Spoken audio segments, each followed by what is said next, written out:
Hi, everyone. Welcome to our CX Community of Practice for January. I'm Candace Thorson, Managing Editor at GovLoop, and I'm your moderator for today. And I cannot believe that is already mid-January.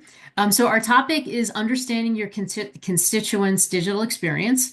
And as everybody's joining the first few minutes, if people want to put in where you're coming from, that would be great.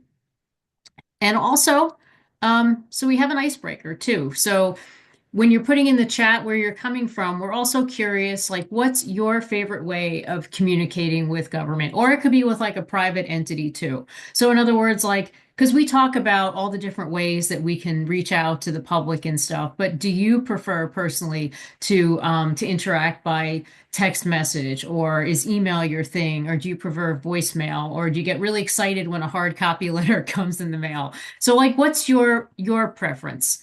Um, so if you just want to, good afternoon, Francisco. If you just want to kind of say what you prefer, that would be really cool. So Louise, our speaker, I'll introduce her in a minute.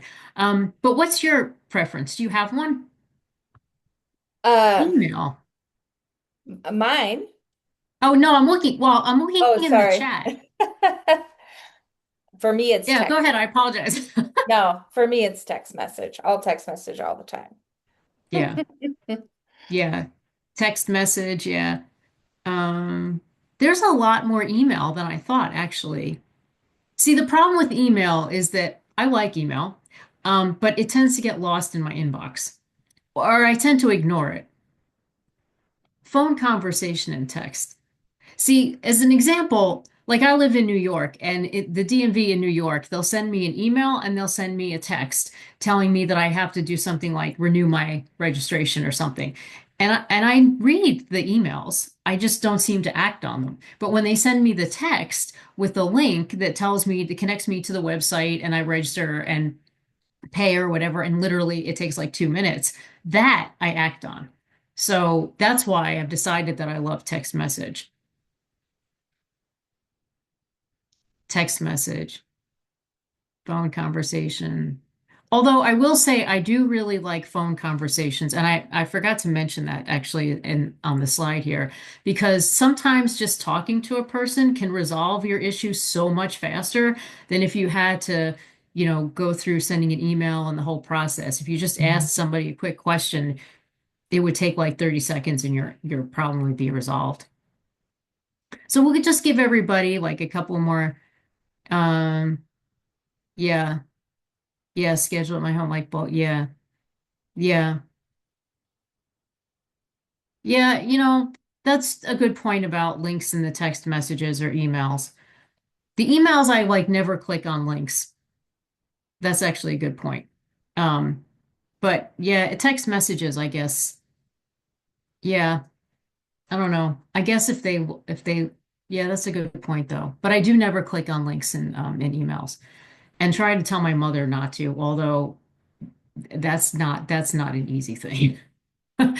My brother and I almost had anxiety attacks when we found out what links my mother was clicking on. Um, so anyway, we'll just give everybody like one more minute or a few more seconds. But anyway, you can use the chat feature as we're talking during the conversation today. You can just like make comments, ask questions of our speaker, et cetera. Um, so anyway, what we're going to talk today is about how you can improve people's digital experiences. And a lot of times, oh, just, sorry. A lot of times agencies know that they need to improve their digital experiences. Maybe they need to make what they're doing better. Maybe they need to have new offerings or whatever. But that can be hard. Like, how do you start? What approach do you take? Do you go big, small? Everybody talks about you need data. Well, what kind of data do you need? How do you get it? That kind of thing. So we have a speaker who is going to offer us guidance today based on first-hand on-the-ground experience, so not just hypothetical. And so I want to welcome Louise Shank. She is Customer Experience Manager with the state of Utah. And in that role, she leads the state's CX strategy, which is a governor mandated program that's designed to elevate service quality across 22 agencies. So kind of a big challenge. And among other responsibilities and successes and such, she's designed and implemented a scalable listening engine. So if I understand that correctly, it's a feedback system for more than 1,900 touch points that provides ranked insights and citizen quotes and decision-ready data, et cetera. And then prior to going to government, she was a technology consultant for several years. So I want to thank Louise for taking time to today. And I'll just dive into our first question. So if you want to lay the groundwork for me, what's the difference between modernizing at scale, that's one way to do it, or modern or going deep? Like what are those two different ways of modernizing? Yeah. When I think about a lot of my peers in improve who are out there trying to improve government services, a lot of the programs that I see are focusing on picking one big problem and going really deep and trying to improve it. And they try and anchor their innovation program or their service improvement program around this kind of big bang moment. We're going to flip the table over for this one service, and once everybody sees how good it is, then they're all just going to come along and participate in this. By nature of how my job was set up for me, that wasn't an option for me. When I came in, the program was already set up, and it was set up to serve and support all of the state agencies all at once. In the beginning, I didn't really think that was that great of an idea. I wasn't that sure about, I was spending time with little agencies. It felt like some of the improvements that we were making didn't feel that momentous. And honestly, trying to do everything at scale from the beginning was more complex technically to achieve than just trying to do one deep dive improvement. But what I didn't understand when I joined was that we already had a lot of those deep dive improvements happening inside of agencies, but they were kind of these little pockets that they didn't grow the way that they were promised. And so the customer experience program, which is the program that I manage for the state, was designed to go wide and encompass everybody. Every agency is expected to participate. And what's great about it is we create these operational cadences. They don't look that exciting. They're very kind of uh, plain and stretched out across everything. But because they are consistent, they don't fizzle as easily as those big bang kind of innovations have. I haven't been in the government that long. I've been in the state for 2.5 years now. And even in the short time that I've been here, I've seen and I've heard about a lot of different uh, programs that kind of started up, people got excited about, and then disappeared for various reasons. There's a lot of problems in government around innovation that kind of wash things away. It's very fragmented, it's very diverse. There are so many stakeholders, and there are so many decision makers in the government. I mean, I have a list going out to decision makers in Utah today. There's more than 100 people on that list. All of them can decide things for themselves that wash these innovations away. And so I think by trying to go with very fundamental things but do them at scale, that gives us a stability against some of those forces. And A I, hundred people. Wow. yeah, yeah, it's kind of insane. I've seen some, I've seen these big projects that like the one staff, the leader who just loved it, they turn over and then there's no longer a support for that project. And so it kind of stops. It still happens, but it's this like slow tell fizzle where it just disappears. Or the budget situation changes, right? We all had lots and lots of budget a couple of years ago with COVID. And Mm. if you're like us, it's the situation is changing and people's priorities change. And so those innovations feel like extras, they get wiped away. Um, every couple of years, you're getting a new governor elected into the seat, that's washing it away. So there's all these different things happening that are making these big picture things kind of wash away. So we're trying to set up these practices that aren't as easy to wash away, but they might not look quite as quite as thrilling as like a fully new system might look. So you talked about Utah's approach, whatever, but how is there anything you can flesh out more about how Utah is like its digital experience, like the Yeah. approach that you're taking? Like what are you guys doing a little bit more? So if I talk about how we're improving digital experience, I have to talk about bigger than me and bigger than my team because there's a lot of things going on. I think Hmm. first of all, when I think of the Big Bang kind of excitement thing, a long time ago, we set up My Case, which is a unified portal for applying for benefits in one place. And that has been in place That's cool. for, I think, more than a decade and was a huge innovation at the time. Um, and I think that's where Utah kind of got its reputation from. So I have to call that out. We also have Utah ID, which means you can log into most of the government services with a single username and password. So that's consistent and has been for a long time. We also have a website called utah.gov where you can search for and find the different services that you're looking for in the state. So it's kind of like a Google center point to get into things. And then what we're doing today, we have a citizen portal that's building off of utah.gov to actually embed those services in one place. It's not just search, you can actually do the thing you're doing. That's called That's My cool. Utah. It's not live yet, but it's coming out in the next couple of months, hopefully. We have a design system and a content management system that's bringing consistency to all of our websites. And then we have these governor mandated and legislatively mandated programs, which is the customer experience program. That's my program. And our job is we ask every agency to collect feedback and then to use that feedback to improve service quality.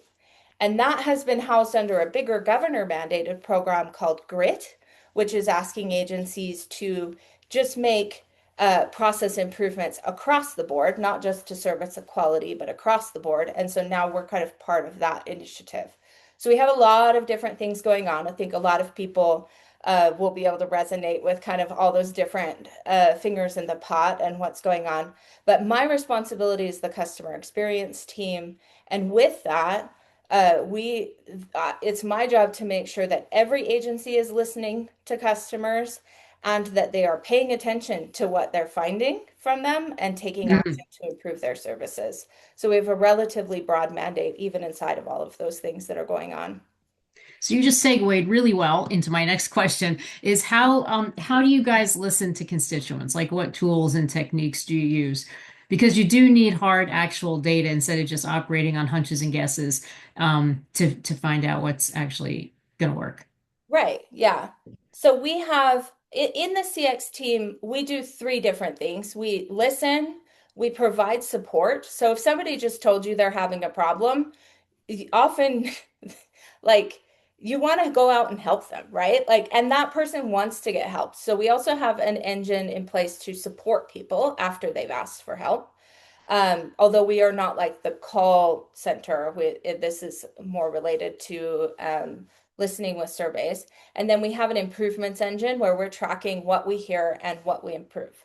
So on the listening engine side, our goal is to have surveys placed everywhere where we interact with customers. When I said that the first time, everybody was like, "Why would we want to survey people all the time? That sounds awful. I don't want to be called all the time. I don't want those text messages all the time. That's annoying."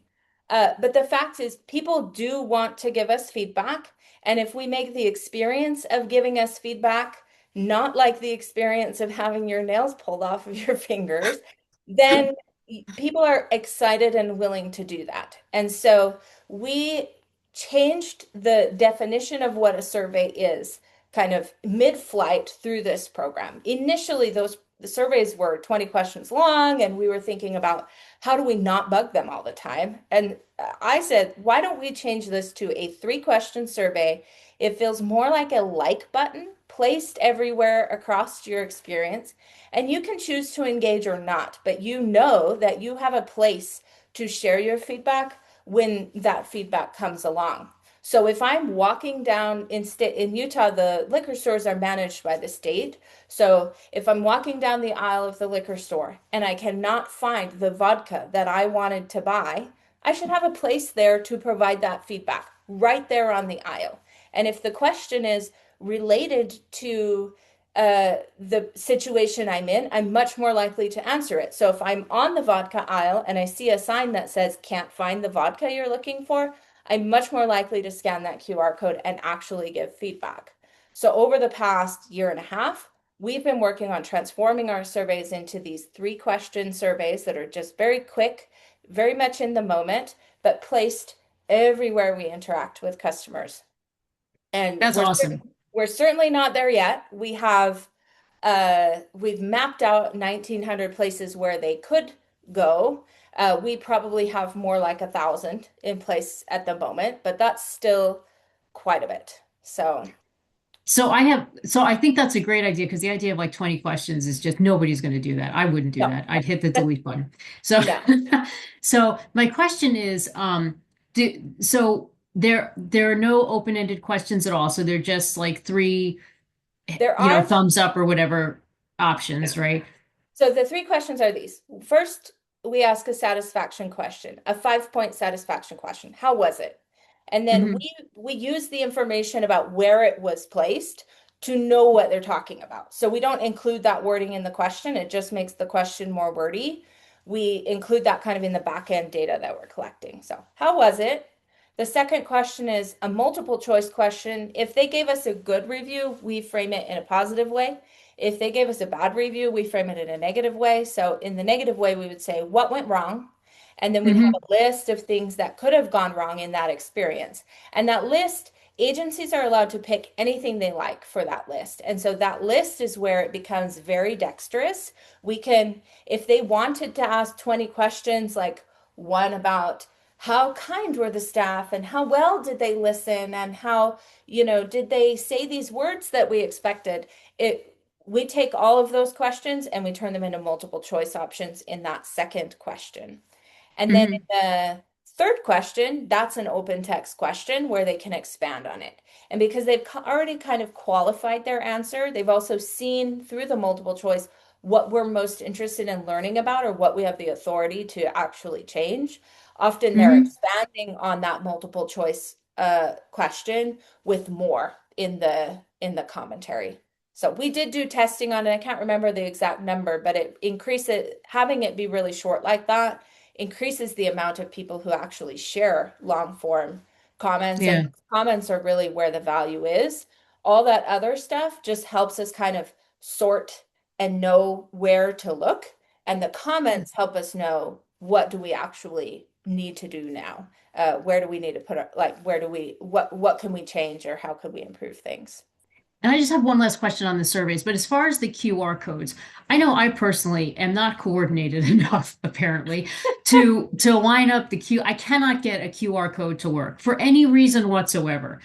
Yeah, Do, and I'm sure that I'm not the only person. So honestly, anything that involves a QR code, I just refuse to do. Like if there are options, either I refuse to do it or I take whatever the other option is. So yeah. do you find like that's a problem for people, or do you find that it's an, because I don't mean to go back to my mother or whatever, but there's no way my mother would be able to deal with a QR code. Yeah. So, There's other reasons to be wary about QR codes as well that we learned. If you put a QR code out in the wild, anybody, and I'm surprised that people take their one wild and precious life to do this, but they will print out QR stickers and stick them over QR codes that are out in the wild. So we used to have them, uh, I think they were at rest stops and somebody came and put stickers over the top, sending them to fraudulent sites. So there's other reasons um, to be wary about QR codes. We try as much as possible when we're doing QR codes to pair it with the wording on the link, like the link in words that you could type into your phone. So you have that option. We have surveys placed all over the place though. So if they aren't going to use the QR code, there's other places where they could kind of access that. Any of our state agency websites has a button on the margin that says give feedback. If you click on that, you're already into the survey.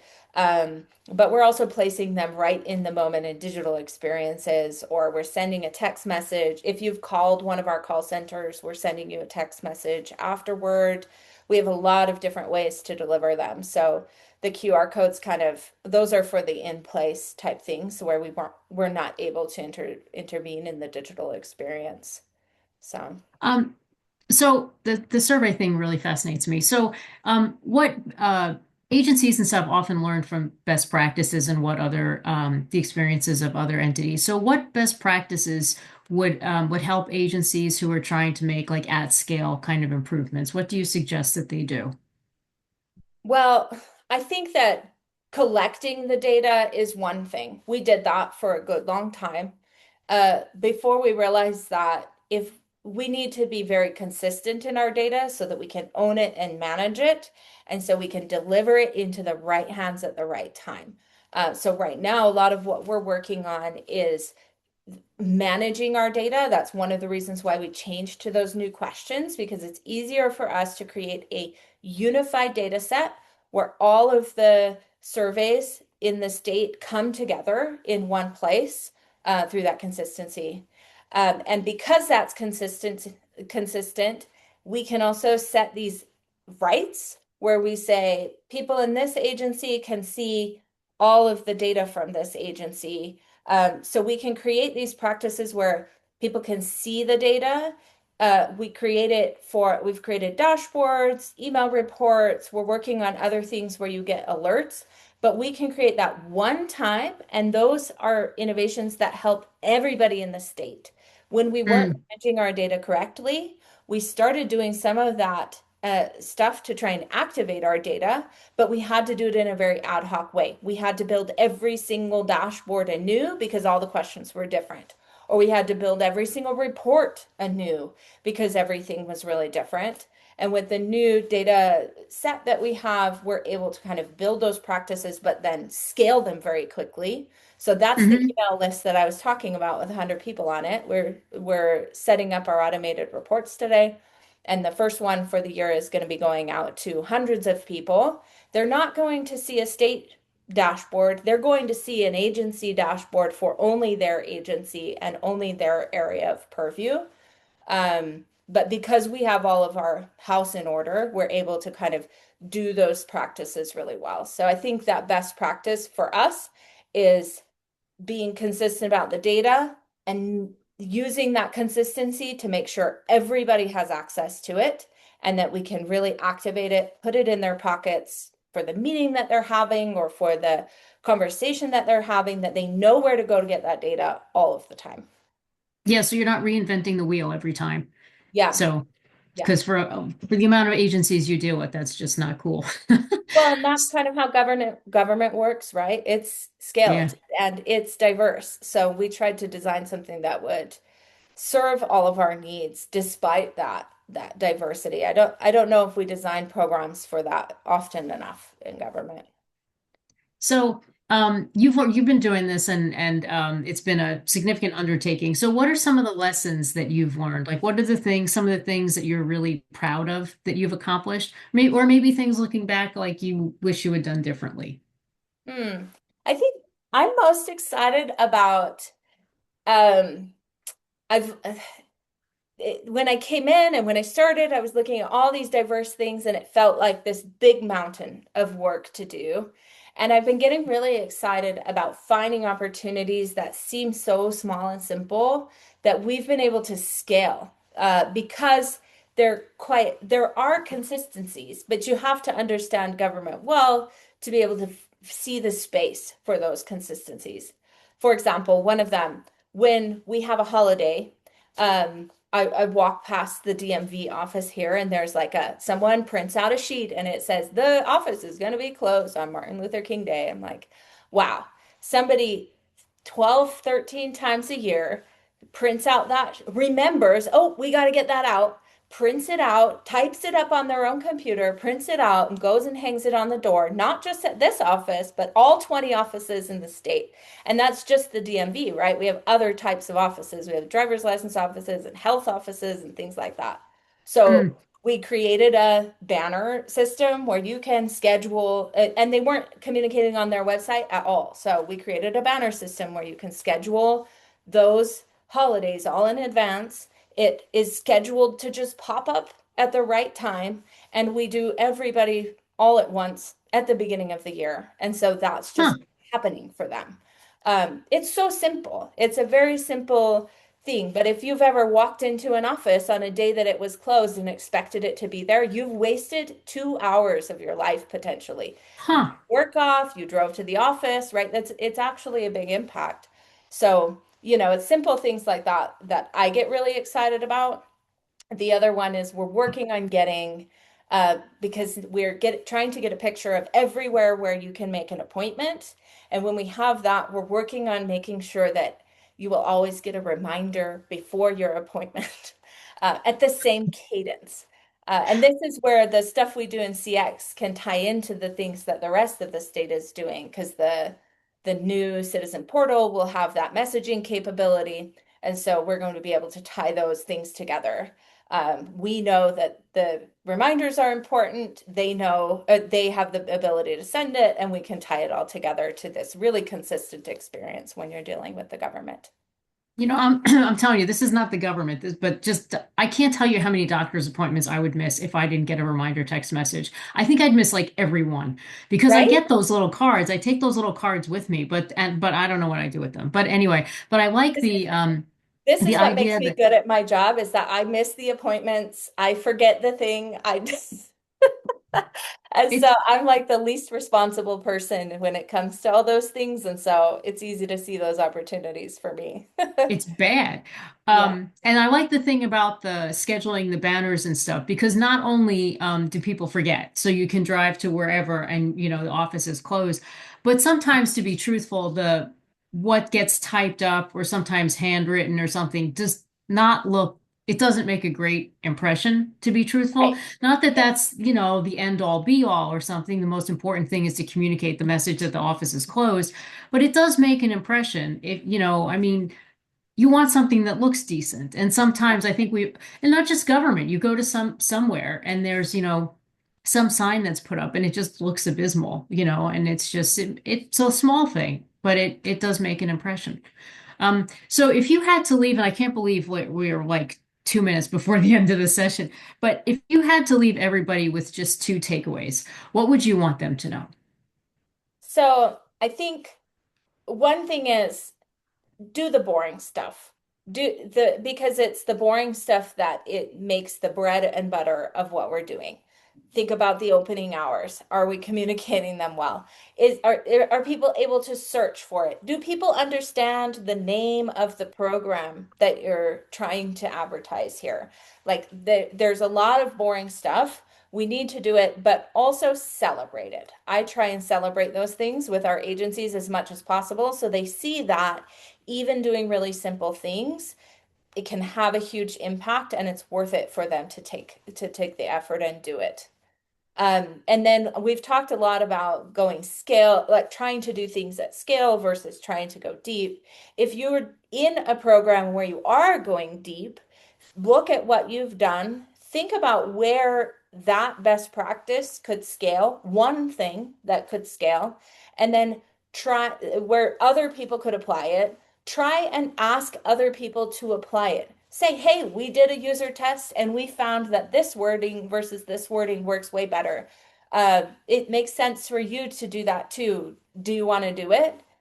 You'd be surprised how often when you hand somebody a very packaged thing, they'll just take that idea right off the shelf and implement it. And that's kind of what we're trying to do with implementing improvements at scale.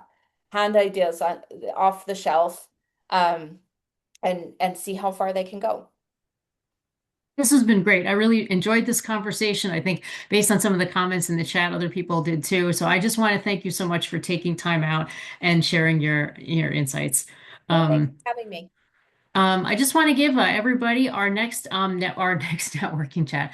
Our next CXCOP is February 9th, which is a Monday as always at 4 p.m. Eastern, and we're going to talk about rethinking your customer journey. So how what your customer journey is, ways that you can understand it better and respond to it. If you want to be a COP speaker, just let us know. You can email me. My email address is the bottom there, candace.thorson@govloop.com. We have a monthly newsletter that goes out, so make sure to check those out because it has lots of helpful resources and blog posts you may have missed. We also have a LinkedIn group, and so join that. Have you get your colleagues to join that, and you can share comments, articles, whatever. And in the monthly newsletter, there's going to be a link where you can join that if you want.